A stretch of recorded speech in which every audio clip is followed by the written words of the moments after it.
Welcome to the League One Game of the Week. I'm Alex Simmons. I'm Leon Price. And we are in your pocket in the Our League app. It's great to be here once again. Pricey, good to see you.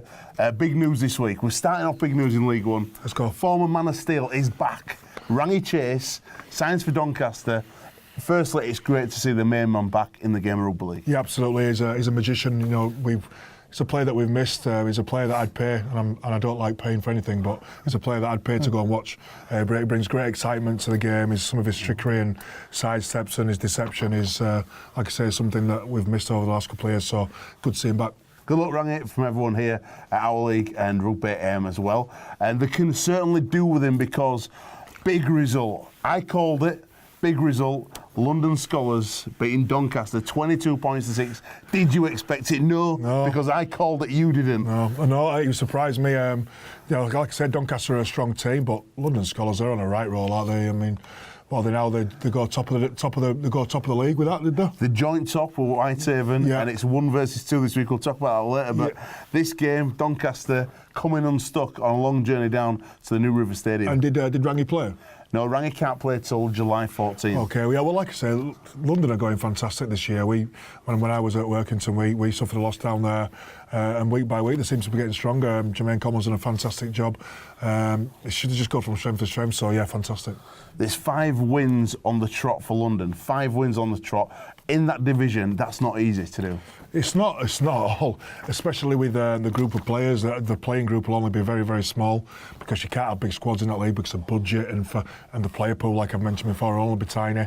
So for that to happen, to go on them good runs, first of all, you've got to be coached well. You've got to get some consistency.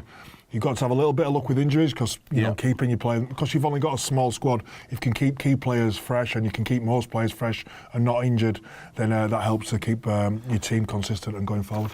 And Ellis McCartney scoring a great interception try after 5 minutes. And I think it's kind of worked because he's gone back down south for his own reasons. And they've kind of got a few lads who've gone back down south and made it quite a happy unit there. They've got Jacob Ogden as well on Joe Reg from London Scholars. He went really well.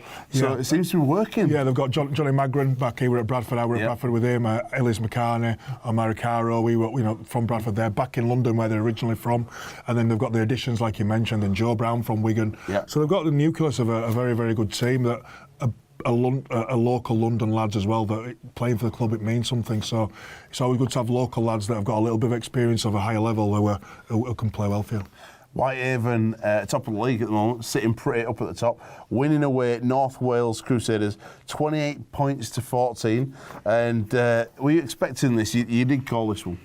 Yeah, I think that obviously with them sitting at the table for as long as they have, they're the form team of the competition. I think North Wales are not really where they were at, where they've been at over the last couple of years. You know, they've struggled in quite a few games this year, haven't they? Yeah. And with Whitehaven playing the way they are doing, it's no surprise really for me. Big shouts to Pete Tyson on Twitter. Keeps messaging me saying, "Time for change. Give up Workington, switch to Whitehaven." He wants me to switch my allegiance from Workington Town to Whitehaven. Not yet, mate. I'm going to London Scholars, I think, as I was born in London. But some of them players as well. Give us some people who's really impressing you for that Whitehaven side. Well, I think the Sam Dowsett was the star of the show for this game. He's a lively hooker who's just gone back there this year. There's Sam Forrester who plays full-back or 6. I had him last year at Workington. He's a really player that can play in lots of different positions. Really good talker, good sidestep, good feet, good organiser.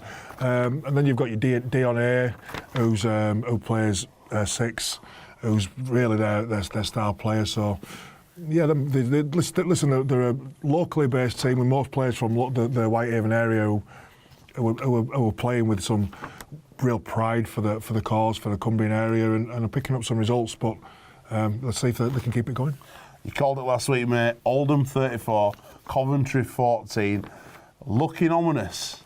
Scott Nill's got his boys just turning up at the right time, mid-season, getting into form, bit of consistency. Danny Langtree going back there seems to be a bit of a catalyst as well for some tough performances. I don't think people really realise how much of a catalyst Langtree is. Yeah. When we played him last year, Langtree was by far maybe the best player in the competition. Definitely the best back row in the competition. He had a lot of punch. I'm very disappointed that he didn't get a chance to play at All FC because he's definitely good enough. Yeah. But him coming back has been the start of their resurgence. And I think now they could genuinely now start fighting genuinely for the top 2 or 3 spaces. And they've got Jamaican international Aaron Jones Bishop on the wing. One of my boys. They've got some real strike though, haven't they, at the club? Richie Hawkyard is really good. Yeah, they've got some strike. Oldham are a good team. They were very close to getting promotion last year. And like you said, their outside backs are going to cause you some trouble. They're well organised. They're very well organised. You can tell that the half-backs getting around the field well. The forwards are fit, physically look strong when you're playing against them. Tackle, defend well, and they're playing on a very, very small field that will suit them. That's a 4G field that it's fast, but it's only tight. But they play the field well. If I had to ask you now, Pricey, we're going to look at our game of the week in a minute. But if I had to ask you now. You've seen the form, you've seen the teams coming up.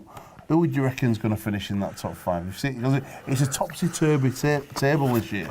No one expected Scholes to be up there, but give us your top 5 now as you see it. You're away from working in, you can say what you want. Give us your top 5. Well, let's have a look at some of the teams then. So I'd say obviously Whitehaven will be up there.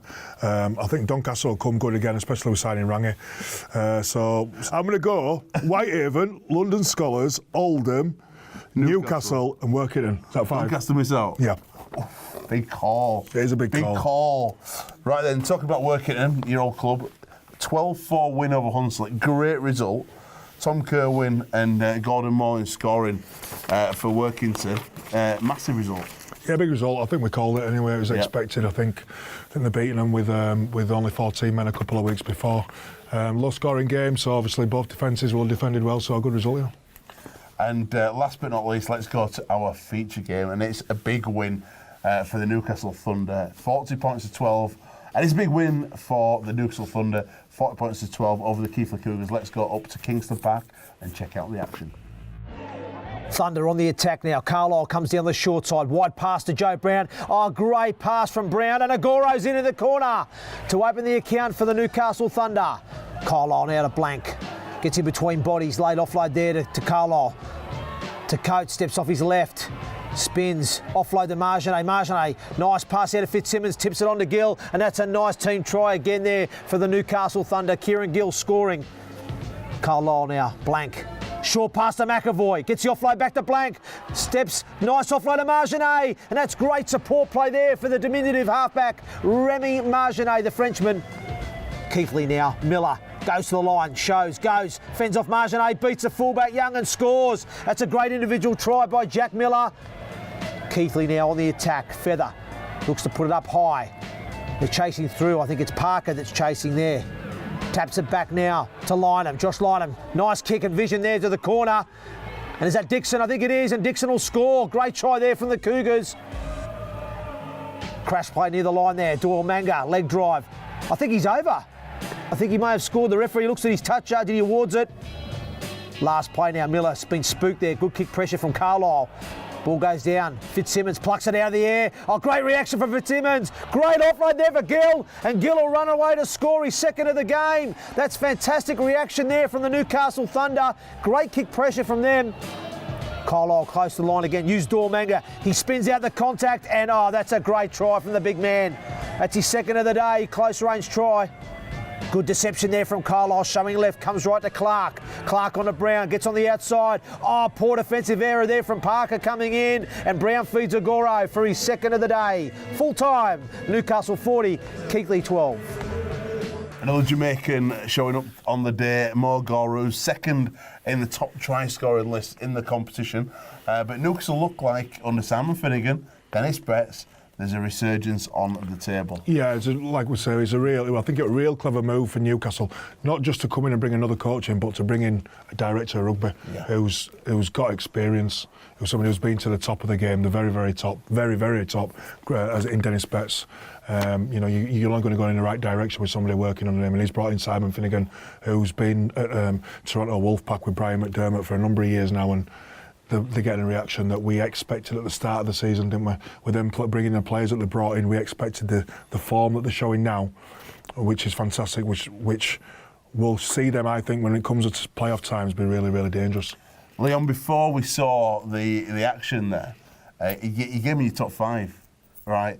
But obviously, as we know, the top team is going to go up, and then the team's finishing 2nd to 6th. So Doncaster do sneak into that. Who goes up automatically right now, mid-season, and who goes up for the playoffs? Well, I think it'd be pretty hard not to say Whitehaven will definitely go up. Do you reckon? Automatic. No way. Well, shout. yeah, they're the form team of the season, aren't they? So I think Whitehaven will go up automatic, and I think Newcastle will go up through the playoffs. Newcastle up for the playoffs. I think they'll get better and better under Dennis Betts and Simon Finningham. I think they've got the cash there to bring in an influx of players when needed. I think the pitch that they play on is really, really wide and suits them to open rugby. And I think a couple more weeks down the line, they could become a real danger team for everybody. You heard it here first, the main man. Right, let's look ahead at this weekend's fixtures.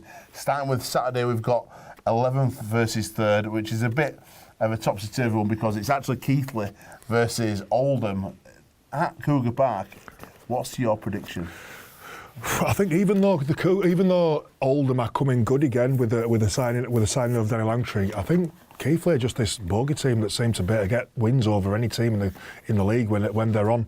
And I think when they're at home, they're hard to beat. So I'm going to go Keighley win. I'm going to go for a 1 point Oldham win. Okay. 1 point Oldham win. Whitehaven versus London. London Scholars. Well, yeah, this is the 1 versus 2. 1 versus 2 is the game of the weekend. I just don't think London can go there and win. I think it's a really, really hard place to win in the first place is Whitehaven. But I just think that Whitehaven is on such a roll that they'll top them off. I believe. I'm going to go for a 1 point London win. London Scholars to get the 1 point win. Let's go to the Sunday game, Coventry versus North Wales Crusaders.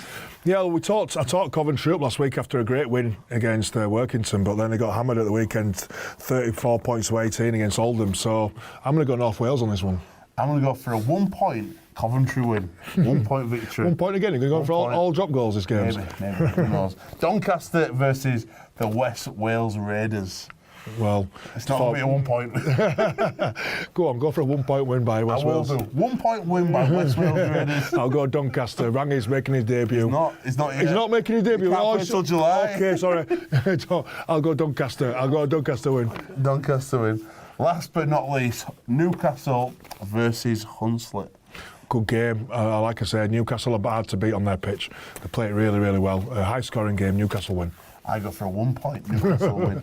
It's a great weekend of League One action. We'll see you next week for the League One Game of the Week from myself, Alex Simmons. And me, Leon Price. See you next week.